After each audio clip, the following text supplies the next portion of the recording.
అన్నదాత అన్నదాత మీ అన్నదాత చెమటోడ్చి ఆహారాన్నందించే రైతన్నా అనునిత్యం నీ కండదండగా నిలిచే నేస్తం ఎవరన్నా అన్నదాత అన్నదాత మీ అన్నదాత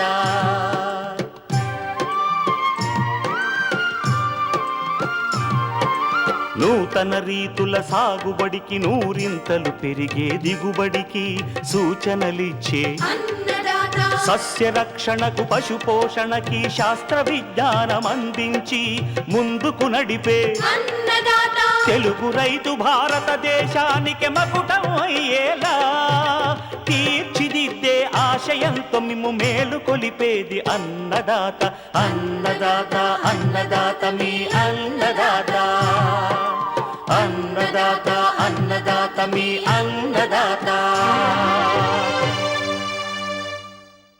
అన్నదాత ప్రేక్షకులకు నమస్కారం. ఈనాటి ముఖ్యాంశాలు: ఆరోగ్యకరమైన వరి నారుమడి పెంపకంలో మెలకువలు, నాణ్యమైన అధిక దిగుబడుల కోసం ఖరీఫ్ టమాటా సాగులో మెలకువలు, చెరుకు తోటల్లో కలుపు యాజమాన్యం,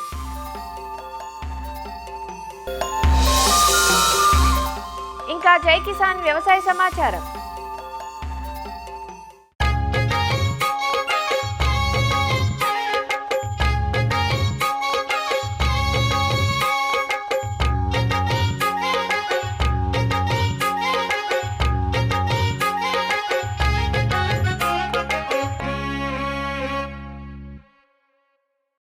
వరి సాగంటే మన రైతులకు ఎనలేని మక్కువ.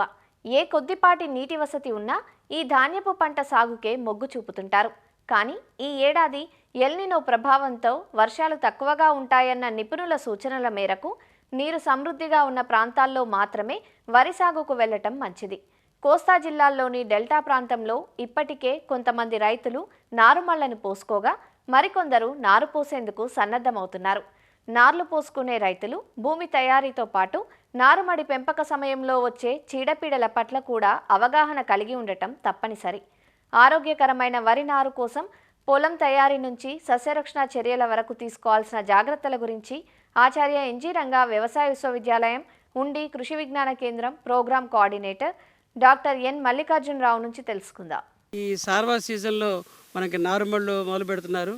అయితే ఇందులో కొన్ని చర్యలు చేపట్టాల్సి ఉంటుంది. ముఖ్యంగా మన వేసవి దుక్కులు అనేది చేయడం వల్ల మొదళ్ళలో ఉన్న పురుగులు కానీ కాండం దొలిచే పురుగు యొక్క పీపాల దశలు కానీ అన్నీ కూడా నాశనం అవుతూ ఉంటాయి.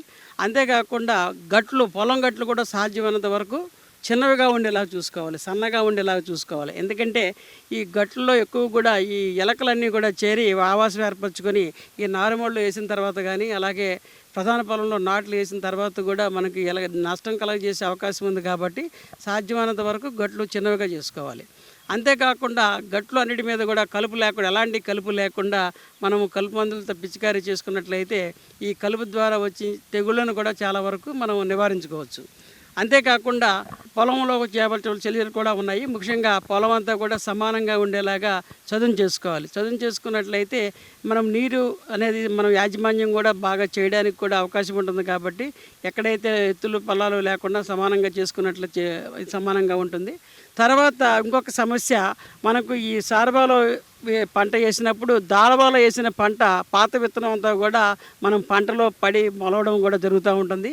అది నారుమడి ద్వారా కూడా మళ్ళీ మన ప్రధాన పొలంలో కూడా పాత ఆఫ్ టైప్స్ అంటారు, అది బెరుకుల రూపంలో రావడానికి అవకాశం ఉంటుంది. కాబట్టి పాత విత్తనం అంతా మళ్ళీ దాన్ని చంప రాకుండా చేయాలంటే ప్రధాన పొలంలో ముందు మనం దున్నిన తర్వాత ఒక్కసారి నీళ్లు పెట్టి ఒక వారం రోజులు పొలం అంతా కూడా ఆరగట్టుకోవాలి. ఆరగట్టుకున్నట్లయితే పాత విత్తనం అంతా కూడా నాని దాని నుంచి మొలక వస్తుంది. మొలక వచ్చినప్పుడు మనం రెండోసారి మూడోసారి మురగదమ్ము చేసుకున్నప్పుడు ఆ పాత విత్తనం అంతా కూడా చనిపోవడం జరుగుతుంది. కాబట్టి మనకు ప్రధాన పొలంలో ఎలాంటి బెరుకులు కూడా మనకు రాకుండా ఉంటాయి. ముఖ్యంగా విత్తనోత్పత్తి చేసే రైతులు కూడా ఈ జాగ్రత్తను తప్పనిసరిగా కూడా పాటించాలి. రకాల ఎంపిక కూడా చాలా కీలకము. కొన్ని ప్రాంతాలు లోతట్టు ప్రాంతాలు ఉంటాయి, కొన్ని చోట్ల చౌడు ఉన్న ప్రాంతాలు ఉంటాయి. కాబట్టి ఆయా ప్రాంతాలకు అనుకూలమైన రకాలు వేసుకోవాలి. ముఖ్యంగా మనకి గోదావరి డెల్టాలో వర్షాలు, తర్వాత వరదలు, అలాగే సైక్లోన్స్ వచ్చే అవకాశం ఉంది. కాబట్టి పడిపోని రకాలు లాంటివి వేసుకోవాలి. ముఖ్యంగా 13, 18 లాంటి రకాన్ని కూడా పెద్ద మొత్తంలో మనం పశ్చిమ గోదావరి జిల్లాలో ఈ ఖరీఫ్కి సిద్ధమవుతున్నారు. అయితే ఇది పడిపోదు కాబట్టి అలాంటి పడిపోని రకాలను సిద్ధం చేసుకోవాలి. అయితే ఎక్కడైతే చౌడు ఉందో అలాంటి దగ్గర కూడా MCM 103 కానీ అలాంటి రకాలను కూడా వేసుకున్నట్లయితే, చౌడును తట్టుకునే రకాలను కూడా వేసుకున్నట్లయితే కొంతవరకు ఈ చౌడు సమస్యను కూడా అధిగమించవచ్చు. నారుమడిలో కూడా సస్యరక్షణ అనేది చాలా ముఖ్యం. ఈ నారుమడిలో ఆ తెగుళ్ళతో పాటు కాండం దల్చే పురుగు కానీ అట్లాంటి పురుగులు కూడా వచ్చే అవకాశం ఉంటుంది. అంతేకాకుండా కొన్ని రకాల రసం పీల్చే పురుగులు వచ్చే అవకాశం ఉంటుంది. అలాగే కొన్ని రకాల న్యూట్రియంట్ డెఫిషియన్సీ అంటారు, అంటే పోషకాల లోపం వల్ల కూడా వచ్చే అవకాశం ఉంటుంది. ముఖ్యంగా మెట్ట నారుమళ్ళు వేసినప్పుడు కూడా ఐరన్ అలాంటివి కూడా వచ్చే అవకాశం ఉంటుంది. కాబట్టి అన్నీ కూడా ఎప్పటికప్పుడు చూసుకుంటూ ఉండాలి. అయితే మన కాండం దల్చే పురుగు అనేది కూడా కొన్ని చోట్ల గమనించడం జరిగింది. కాబట్టి దాని నివారణకు కూడా మనము ఎసిఫేట్ లాంటి మందులు 1.5 గ్రాములు కానీ, తర్వాత క్లోరిఫైర్పాస్ లాంటి మందులు కానీ, అంటే కొరాజిన్ లాంటి మందులు కూడా 0.6 ml లీటర్ నీటికి కానీ ఇలాంటివి కూడా పిచికారీ చేసుకోవచ్చు, కూడా మనము నివారించుకోవచ్చు. అయితే ఆ నారుమడి దశలో ఒక వారం పీకే ముందు ఒక 5 సెంట్ల నారుమడికి సుమారు 800 గ్రాముల నుంచి 1 కేజీ వరకు కూడా కార్బోఫిరాన్ లాంటి గుళికలు కనుక వేసుకున్నట్లయితే చాలా వరకు నారుమడి దశ నుంచి ప్రధాన పొలం కూడా ఎలాంటి పురుగుల సమస్య లేకుండా ఉంటుంది. కాబట్టి కాండం దల్చే పురుగు అలాంటిది రాకుండా ఉంటాయి. కాబట్టి ఈ నారుమడిలో కూడా సస్యరక్షణ చర్యలు చేపట్టాలి. ఒక్కొక్కసారి వర్షాలు అధికంగా ఉండి నారుమడిలో ఎక్కువ వర్షాలు కనుక ఉన్నట్లయితే ఎగ్జాకోన్జాల్ లాంటి మందు 2 ml లీటర్ నీటికి కానీ, లేదా ప్రొపికోన్జాల్ లాంటి మందుని 1 ml లీటర్ నీటికి కానీ, వీటిలో ఏదైనా మందుని కనుక మనము నారుమడిలో పిచికారీ చేసుకున్నట్లయితే చాలా వరకు ఈ నారు ద్వారా వచ్చే తెగుళ్ళను కూడా మనం అధిగమించవచ్చు. కాబట్టి మొదటి నుంచి కూడా అటు దుక్కే దశ నుంచి నారుమడి దశలో కూడా సరైన సమయంలో సరైన సస్యరక్షణ చర్యలు కనుక చేసుకున్నట్లయితే మనం ఆరోగ్యవంతమైన నారుని పెంచుకొని ప్రధాన పొలంలో ఎలాంటి పురుగులు కూడా రాకుండా కూడా మనం చేసుకోవచ్చు.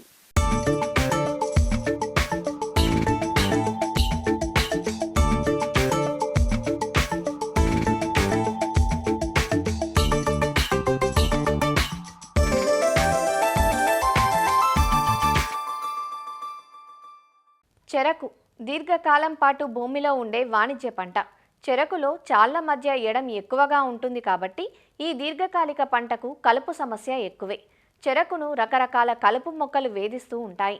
చాళ్ల మధ్య, మొక్కల మధ్య పెరిగి ఇబ్బంది పెట్టడమే కాక చెరకు గడులకు అల్లుకొని కొన్ని రకాల పిచ్చి దొండ మొక్కలు తలనొప్పి వ్యవహారంలా మారతాయి. వీటి వల్ల చెరకు పెరుగుదల, దిగుబడి తగ్గిపోతుంది. రైతుకు కలుపు ఖర్చు పెరిగిపోతుంది. వీటిని సమర్థంగా నివారించే కలుపు మందులు ఇవాళ మార్కెట్లో లభ్యమవుతున్నాయి. అవసరమైనప్పుడు వీటిని అన్ని రకాల సమగ్ర పద్ధతుల్లో భాగంగా వాడుకునే అవకాశం ఉంది. చెరకులో కలుపు యాజమాన్యం గురించి హైదరాబాద్లోని విశ్రాంత కలుపు నిపుణులు డాక్టర్ ఏ సుబ్రహ్మణ్యేశ్వరరావు నుంచి తెలుసుకుందాం. ముఖ్యమైనటువంటి వాణిజ్య పంట చెరకు. చెరకు ఇప్పుడు మనకి వివిధ దశల్లో ఉంది. మనకి ఏంటంటే పిలక దశలో ఉంది, కొన్ని చోట్ల ఇంకా ఇప్పుడు నాటుతున్నారు కూడా కొన్ని ప్రాంతాల్లో మనకి అవసరాన్ని బట్టి. ఈ చెరుకు అనేది దీర్ఘకాలిక పంట కాలం మనకు 10 నెలలు ఉంటుంది. ఇక్కడ కలుపు అనేది మనకి చూసుకుంటే ముచ్చెల నాటిన కాడ నుంచి చెరుకు కోసే వరకు కూడా రకరకాల దశల్లో, అన్ని దశల్లో కూడా కలుపు వస్తుంది. ముచ్చెలు నాటినప్పుడు మనకి ఈ ముచ్చెలు మొలకెత్తడానికి కనీసం 3 వారాలు పడుతుంది ఖచ్చితంగా. కానీ కలుపు మాత్రం 3వ రోజు నుంచి మొలిసి ఈ కలుపు విపరీతమైన నష్టం కలగజేస్తుంది. ఎలా కలగజేస్తుంది అంటే ప్రాథమిక దశలో మొలవటానికి ఇబ్బందిగా ఉంటుంది, తర్వాత పిలకలు రాకుండా ఇబ్బంది పెడుతుంది, తర్వాత అయితే కనుక గడల సంఖ్య తగ్గిపోతుంది. ఇంకా చివరి దశలో అయితే కనుక కొన్ని రకాలైన కలుపు మొక్కల వలన ఈ తీపి శాతం కూడా తగ్గిపోతాయి అన్నమాట. కాబట్టి ఇన్ని రకాలుగాను చూసుకుంటే కనుక మనకు చెరుకులో ఈ కలుపు వలన జరిగే నష్టం 50 నుంచి 60% వరకు ఉంటుంది. మనకు చెరుకు నాటిన కాడ నుంచి 90 రోజుల వరకు కూడా కలుపు తీయాల్సినటువంటి కీలక సమయం. ఇక్కడ కూడా చూసుకుంటే ఏంటంటే మొండి జాతి కలుపు మొక్కలు ఎక్కువగా వస్తూ ఉంటాయి. గరిక కానివ్వండి, కాకి చెరుకు అంటారు, అది కూడా ఒక రకమైనటువంటి కలుపు మొక్క. అట్లాగే దర్భగడ్డి, అట్లాగే మనకి కావలి గడ్డి, ఇటువంటి గడ్డి జాతి మొక్కలు ఎక్కువగా ఉంటాయి. తొంగ ఎక్కువగా ఉంటుంది. అట్లాగే వెడల్పాటాకు మొక్కలు చూసుకుంటే ఈ కంపురట్ట కానివ్వండి, గరిటకమ్మ, రకరకాలైనటువంటి గడ్డి జాతి మొక్కలు ఈ దశలో వస్తాయి. తర్వాత చెరుకు పక్వ దశకు వచ్చినప్పుడు ఏంటంటే మనకు అన్నిటికన్నా ఎక్కువ సమస్యాత్మకం ఉండే ఈ కాకిదొండ అంటాం. కాకిదొండ, పిచ్చి బచ్చలి, ఈ తీగజాతి మొక్కలన్నీ కూడా ఎక్కువగా వచ్చి రైతు కూలీలకి, బంట కూలీలకి చెరుకు కొడటానికి చాలా ఇబ్బంది కలగజేస్తాయి. ముందుగా చూసుకుంటే మనకి ఇక్కడ కలుపు రావడానికి కారణాలు విశ్లేషణ చూసుకుంటే వరుసల మధ్యన ఎడం ఎక్కువగా ఉంటాం, ఎక్కువగా తడులు ఎక్కువగా ఇస్తూ ఉంటాం. ఇంకొకటి ఏంటంటే ఎరువులు కూడా మోతాదుకు మించి ఎక్కువగా వాడుతూ ఉంటారు. దీర్ఘకాలిక పంట, ఈ 4-5 కారణాల వలన ఈ చెరుకులో ఈ కలుపు యాజమాన్యం అనేది చాలా ముఖ్యమైనటువంటి విషయం. ముందుగా ఏంటంటే చెరకు ముచ్చులు నాటిన వెంటనే లేదా 48 గంటల్లోపు కలుపు రాకుండా ఉండటానికి ఏంటంటే మనకి ఎట్రజిన్ అనేది ఎకరానికి 1.5 నుంచి 2 కేజీల వరకు కూడా నేల స్వభావాన్ని బట్టి వాడుకోవచ్చు. అయితే కొన్ని ప్రాంతాల్లో మనకి కొందరు అంతర పంటలు వేస్తారు కాబట్టి చెరుకులో ఈ ఎట్రజిన్కి ప్రత్యామ్నాయంగా పెండిమిథిలిన్ అనే మందు కూడా ఎకరానికి 1.5 లీటర్లు వాడుకోవచ్చు.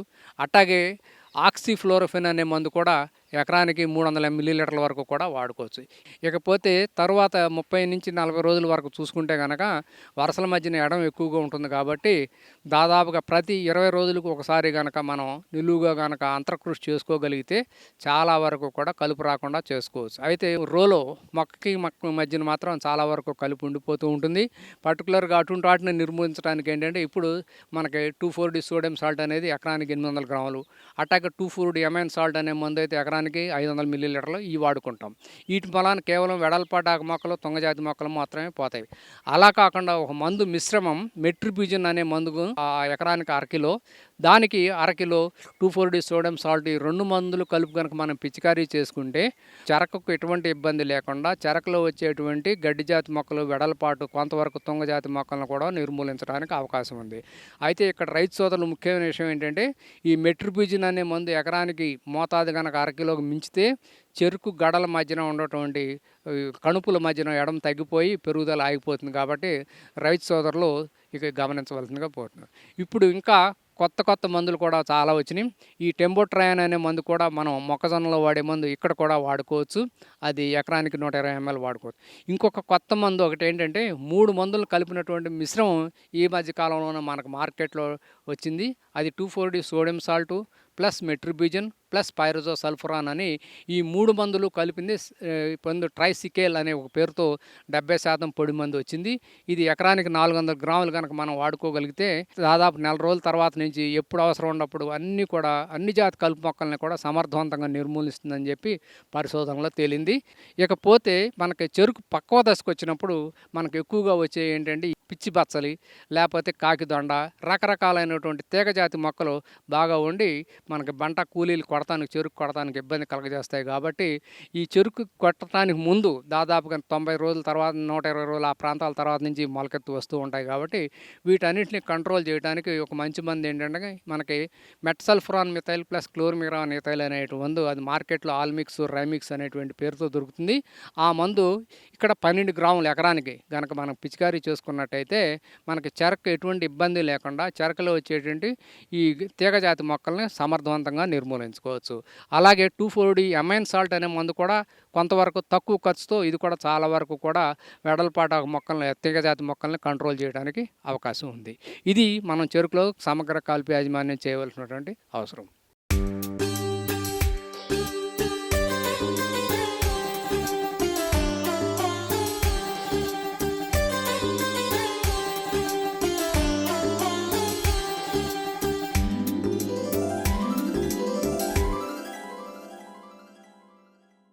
నిత్యావసరంగా వాడుకునే కూరగాయ టమాటా ఒక్కోసారి వినియోగదారులకు అందనంత ఎత్తులో ఉన్నా మరోసారి పండించిన రైతుకు కోత కూలీ కూడా దక్కని పరిస్థితులు ఎదురైనా అది టమాటాకే చెల్లుతుంది. సంవత్సరం పొడవునా సాగు చేసుకునే అవకాశం ఉన్న ఈ పంటను ఒకేసారి నాటడం కాకుండా దఫదఫాలుగా నాటుకొని సాగు చేస్తే మార్కెట్ ఆటుపోట్లను అధిగమించే వీలుంటుంది. ఖరీఫ్ పంట సాగు కోసం ప్రస్తుతం రైతులు సన్నద్ధమవుతున్నారు. ఈ కాలంలో అడపాదడపా కురిసే వర్షాలకు కాయ నాణ్యత కొంత దెబ్బతినే ప్రమాదం ఉంటుంది. అందువల్ల ట్రెల్లిస్ లేదా నిలువు పందిళ్ల సాగు విధానం ద్వారా నాణ్యత గల కాపును తీసుకునే అవకాశాన్ని రైతులు అందిపుచ్చుకోవాలి. అధిక దిగుబడుల కోసం ఖరీఫ్ టమాటా సాగు ఆసాంతం ఎలా ఉండాలో చూసేద్దామా? టమోటా సాగుకు నీరు ఇంకిపోయే బరువైన నేలలు అనుకూలంగా ఉంటాయి. మురుగునీటి సౌకర్యం లేని భూములు, చౌడు నేలలు ఈ పంట సాగుకు పనికిరావు. టమోటా సాగులో కాలానుగుణంగా రకాలను ఎంపిక చేసుకున్నట్లయితే సాగులో సమస్యలు తక్కువగా ఉండి నాణ్యమైన దిగుబడులు పొందే అవకాశం ఉంది. వానాకాలం సాగుకు Arka Meghali, Pusa early dwarf, Pusa Ruby, Arka Vikas వంటి రకాలు అనుకూలం. ఇవే కాక రూపాలి, నవీన్, వైశాలి, బిఎస్ఎస్ 20 అనే సంకర రకాలను సాగుకు ఎంచుకోవచ్చు. పూసా రూబీ వానాకాలం సాగుకు అనువైన ఈ రకం 130 నుంచి 135 రోజుల పంట కాలంలో ఎకరాకు 20 టన్నుల దిగుబడినిస్తుంది. అర్కా వికాస్ ఈ రకం ఒక్కో పండు 80 నుంచి 85 గ్రాముల బరువు కలిగి కోలగా ఉంటాయి. ఖరీఫ్ కాలానికి అనువైన ఈ రకం 105 నుంచి 110 రోజుల పంట కాలంలో ఎకరాకు 16 టన్నుల దిగుబడినిస్తుంది. పూసా ఎర్లీ డ్వార్ఫ్ తొలకరి వర్షాలకు వేసుకోవటానికి అనుకూలమైన రకం. నాటిన 60 రోజులకు మొదటి కాపు అందివస్తుంది. 125 నుంచి 130 రోజుల కాలపరిమితి కలిగిన ఈ రకం ఎకరాకు 15 టన్నుల దిగుబడినిస్తుంది. పీకేఎం 1 రకం మొక్కలు చిన్నవిగా ఉండి సంవత్సరం పొడవునా సాగు చేయటానికి అనుకూలంగా ఉంటుంది. పంటకాలం 135 రోజులు ఉంటుంది. సాహో ఇటీవలి కాలంలో రైతుల ఆదరణ పొందిన ప్రైవేటు వంగడం. 5 నెలల పంట కాలంలో ఎకరాకు 30 టన్నులకు పైగా దిగుబడినిస్తుంది. సూటి రకాలైతే ఎకరాకు 200 గ్రాముల విత్తనం, అదే సంకర రకాలైతే 60 నుంచి 80 గ్రాముల విత్తనం సరిపోతుంది. విత్తే ముందు తప్పనిసరిగా విత్తన శుద్ధిని చేసుకోవాలి. దీనికోసం కిలో విత్తనానికి 3 గ్రాములు థైరం లేదా 4 గ్రాముల ట్రైకోడెర్మా విరిడి కలిపి శుద్ధి చెయ్యాలి. ఎకరా పొలంలో విత్తుకోవటానికి 4 మీటర్ల పొడవు, 1 మీటరు వెడల్పు, 6 అంగుళాల ఎత్తున్న నారుమడులు 8 నుంచి 10 అవసరం పడతాయి. ముందు జాగ్రత్తగా నారుకుళ్ళు తెగులు సోకకుండా లీటరు నీటికి 3 గ్రాముల కాపర్ ఆక్సీ క్లోరైడ్ కలిపి లేదా 0.5% బోర్డో మిశ్రమంతో నారుమళ్లను తడుపుకోవాలి. నారుమళ్లలో 10 సెంటీమీటర్ల ఎడంతో సన్నని గీతలు తీసుకుని అందులో 1 నుంచి 1.5 సెంటీమీటర్ల లోతులో విత్తనం వేసి మట్టితో కప్పాలి. వెంటనే రోజ్ క్యాన్తో నీటిని అందించి నారుమళ్లపై ఎండుగడ్డి కప్పాలి. నారుమడిని రసం పీల్చు పురుగుల నుంచి కాపాడటానికి 3 వారాల వయస్సులో 40 చదరపు మీటర్ల నారుమడికి 100 గ్రాముల చొప్పున కార్బోప్యూరాన్ 3G గుళికలను వేసి నీటి తడిని ఇవ్వాలి. ఇటీవలి కాలంలో ప్రోట్రేలలో నారును పెంచి నాటుకునే విధానం ఆదరణ పొందుతోంది. షేడ్ నెట్లను ఏర్పాటు చేసుకుని ప్రోట్రేలలో కోకోపిట్, వర్మీ కంపోస్ట్ 1:1 నిష్పత్తిలో కలిపిన మిశ్రమం నింపి ఒక్కో గుంతలో ఒక్కో విత్తనం వేసుకోవాలి. నెల రోజుల వయస్సు కలిగిన ఆరోగ్యవంతమైన నారును ప్రధాన పొలంలో నాటుకున్నప్పుడు తొందరగా కుదురుకుంటాయి. ప్రధాన పొలాన్ని 3-4 సార్లు బాగా దున్ని ఎకరాకు ఆఖరి దుక్కిలో 6 నుంచి 8 టన్నులు బాగా చివికిన పశువుల ఎరువు వేసి కలియదున్నాలి. వరుసల మధ్య 60 సెంటీమీటర్లు, వరుసల్లో మొక్కల మధ్య 45 సెంటీమీటర్ల దూరంతో నాటుకోవాలి. నాటే ముందు చివరి దుక్కిలో ఎకరాకు 150 కిలోల సింగిల్ సూపర్ ఫాస్ఫేట్, 40 కిలోల మ్యూరేట్ ఆఫ్ పొటాష్ ఎరువులను వేసుకోవాలి. 48 నుంచి 60 కిలోల నత్రజనిని 3 సమభాగాలుగా చేసి నాటిన 30, 45 మరియు 60 రోజుల దశలో పైపాటుగా అందించాలి. ఎరువు వేసిన ప్రతిసారి తప్పనిసరిగా నీటి తడిని ఇవ్వాలి. ఈ కాలంలో సాగు చేసే టమోటా పైరుకు కలుపు ప్రధాన అవరోధంగా ఉంటుంది. కలుపు రాకుండా నారు నాటిన 48 గంటలలోపు ఎకరాకు 1 నుంచి 1.2 లీటర్ల పెండిమిథాలిన్ 200 లీటర్ల నీటికి కలిపి భూమిలో తగినంత తేమ ఉన్నప్పుడు పిచికారీ చెయ్యాలి. దీనివల్ల నాటిన నెల రోజుల వరకు కలుపు పట్టదు. ఒకవేళ పెండిమిథాలిన్ మందును పిచికారీ చేయలేకపోతే మొలకెత్తిన కలుపును నివారించటానికి ఎకరాకు 300 గ్రాముల మెట్రిబుజిన్ మందును 200 లీటర్ల నీటికి కలిపి 15 రోజుల దశలో పిచికారీ చెయ్యాలి. ఇలా చేయటం ద్వారా కలుపును సమర్థవంతంగా అరికట్టవచ్చు. మొక్కలు ఎదిగిన తర్వాత నేలను కదిలించకూడదు. అలా కదిలించినట్లయితే పూత, పిందె రాలుతుంది. టమోటాలో పూత, పిందె రాలే సమస్య ఉంటుంది. మొక్కలు పూత దశలో ఉండగా 1 మిల్లీలీటరు ప్లానోఫిక్స్ 4 లీటర్ల నీటికి కలిపి మొక్కలపై పిచికారీ చేస్తే పూత పిందె రాలటం తగ్గి అధిక దిగుబడి వస్తుంది. తొలకరిలో సాగు చేసిన టమోటాలో కాయ పగుళ్ల సమస్య ఎక్కువగా ఉంటుంది. వర్షాలకు కాయ నాణ్యత దెబ్బతినడంతో పాటు ఎరువులు, నీటి యాజమాన్యంలోనూ కొంత ప్రయాసపడాల్సిన పరిస్థితి ఏర్పడుతుంది. దీంతో రైతు నష్టాలను ఎదుర్కోవాల్సి వస్తుంది. అలా కాకుండా ఉత్తమ కాయ నాణ్యతను తక్కువ చీడపీడలతో అధిక దిగుబడులు పొందే అవకాశం కల్పిస్తోంది ట్రెల్లిస్ విధానం. తీగ రకాలను ఎన్నుకొని నాటిన నెల రోజులకు కర్రలు పాతి ఊతం కల్పిస్తే కాయలు నేలకు తగలకుండా మంచి పరిమాణంతో నాణ్యత కలిగి ఉంటాయి. అంతేకాదు, ఈ విధానంలో దీర్ఘకాలం పాటు మంచి దిగుబడులు తీసుకునే అవకాశం ఉంటుంది. ట్రెల్లిస్ విధానంలో 6 నుంచి 8 నెలల పంటకాలంలో ఎకరాకు 45 నుంచి 50 టన్నుల వరకు దిగుబడులు తీసినట్లు రైతుల అనుభవాలు తెలియజేస్తున్నాయి. భూమిలో తేమను బట్టి వారం 10 రోజులకు ఒక నీటి తడిని ఇస్తే సరిపోతుంది. రైతులు డ్రిప్ ఏర్పాటు చేసుకుంటే ఫెర్టిగేషన్ ద్వారా నీటిని, ఎరువులను సమర్థవంతంగా వినియోగించుకోవచ్చు. టమోటాకు కాయతొలుచు పురుగుల బెడద ఎక్కువగా ఉంటుంది కనుక ఎర్ర పంటగా బంతి మొక్కలను వేసుకోవాలి. ఎకరాకు 4 లింగాకర్షక బుట్టలను ఏర్పాటు చేసుకోవాలి. ఈ విధంగా సమగ్ర యాజమాన్య పద్ధతులను పాటించినట్లయితే నాణ్యమైన అధిక దిగుబడులు పొందవచ్చు.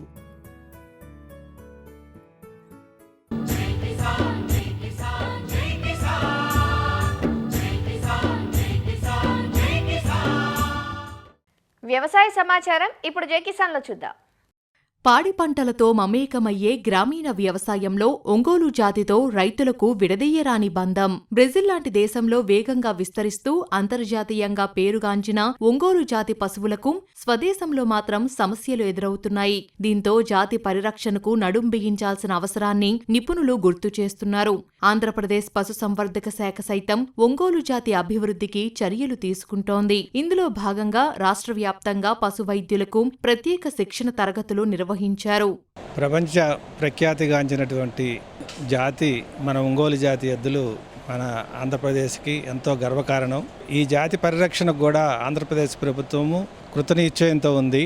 దీంట్లో భాగంగానే ఒంగోలు జాతి ఆవులు కానీ, ఎద్దులు కానీ, కోడదొడలు కానీ సెలక్షన్ కోసం రాష్ట్రం నలుమూల నుంచి జిల్లాకి ఒక 2-3 పశువైద్య అధికారులని గుర్తించి వారికి ఒక 5 రోజులు శిక్షణా కార్యక్రమాన్ని గుంటూరులో ఏర్పాటు చేయడం జరిగింది. ఈ శిక్షణకు వచ్చినటువంటి పశువైద్యాధికారులు అందరిలో కూడా వారి వారి జిల్లాలకు వెళ్ళి ఒంగోలు జాతి పశువుల సంరక్షణ కోసం ఏమేమి చర్యలు తీసుకోవాలనేది జిల్లా స్థాయిలో వాళ్ళు చర్చించుకొని తదనుగుణంగా ఒంగోలు ఆవుల షోగా అందాల పోటీలు కానీ, లేకపోతే కోడిదూడల పోటీలు కానీ ఆ విధంగా మంచి రైతులను గుర్తించి వాళ్ళకి ఎంకరేజ్ చేసి తద్వారా ఈ ఒంగోలు జాతి అభివృద్ధికి వాళ్ళందరూ తోడ్పడతారని చెప్పని శిక్షణా కార్యక్రమాన్ని ఏర్పాటు చేయడం జరిగింది.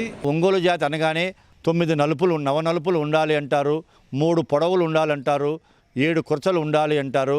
అవన్నీ చూడడమే కాకుండా జాతి సంరక్షణకు జన్యుపరంగా ఎలాంటి కల్తీ లేని, సంకరము జరగని పూర్వపు స్థాయిని ఉద్ధరింపజేయాలంటే చక్కటి మేలుజాతి జన్యు సంపద కలిగిన ఒంగోలు జాతి ఆవులను కొనుగోలు చేయడం ఎలా, వాటి పోషణ ఏ విధంగా చేయాలనే విషయాలపై విశేషంగా జరుగుతుంది.